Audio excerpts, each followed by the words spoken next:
Assalamualaikum warahmatullahi wabarakatuh. Kembali lagi dengan saya Dr. Hendra di konsultasi kesehatan di Klinik Sunat 123. Pada kesempatan kali ini kita akan membahas terkait bagaimana cara mengatasi anak yang sulit makan.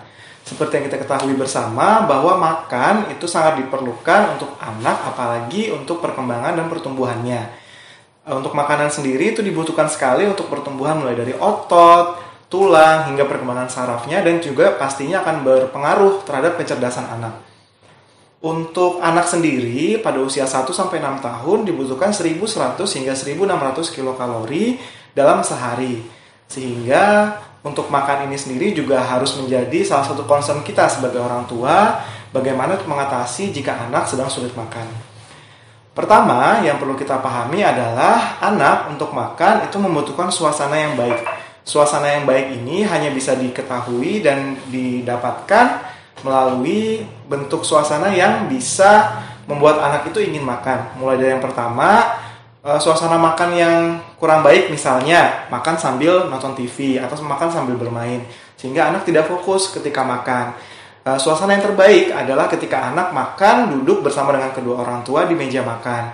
Dengan suasana yang seperti itu membuat anak menjadi mengetahui, oh sekarang saatnya makan nih. Sehingga anak itu menjadi lebih aware tentang suasana di sekitarnya, lebih aware terhadap makanannya, sehingga mengetahui, oh sekarang saatnya aku makan dan aku harus makan. Yang kedua adalah kita harus mengetahui bagaimana mengatur jadwal untuk anak makan. Jadwal dari anak makan pada dasarnya terbagi dari 6 jam. 3 makan utama dan 3 kali snack. Untuk makan utama biasanya kita berikan di pagi, siang maupun sore. Untuk 3 snacknya bisa diberikan di antara makan yang besar tadi. Untuk jadwal makan ini mungkin awalnya agak sulit untuk mengaturnya gitu ya. Karena mungkin mulai dari kesibukan orang tua dan lain sebagainya. Namun jadwal makan ini penting supaya apa? Supaya anak mengetahui, kalau pagi aku harus makan, kalau sudah siang aku harus makan, kalau sore ataupun malam sudah harus saatnya makan. Jadi dengan jam yang sudah sesuai, dengan jadwal yang teratur, anak menjadi lebih tahu nih, kalau misalnya jam sekian aku harus makan. Nah dari jadwal itu juga bisa membantu meningkatkan kemampuan anak untuk aware terhadap kapan dia harus makan.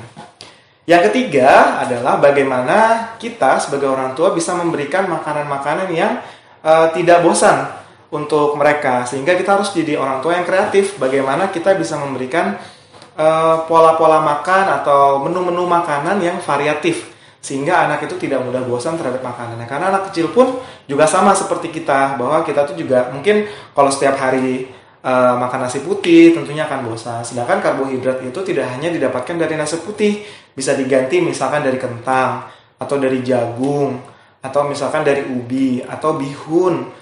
Nah, jadi makanan-makanan yang variatif seperti itu juga bisa diaplikasikan untuk anak. Dan tidak harus selalu dengan nasi ya, Bunda dan Bapak Ibu sekalian. Karena nasi itu pun kadang membuat anak jadi bosan kalau misalnya kita terus setiap hari karbohidratnya menggunakan nasi.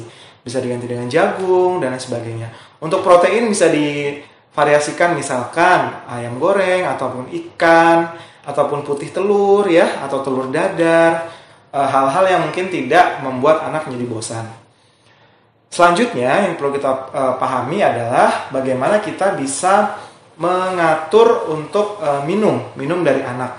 Karena anak sendiri itu kadang dia sudah kenyang dengan minum yang diminum setiap hari. Misalkan kita berikan susu ataupun misalnya air putih, dan jadwal-jadwal itu tentunya harus diberikan jeda paling tidak 1-2 jam antara makan besar maupun cemilan dengan pemberian susu pada anak.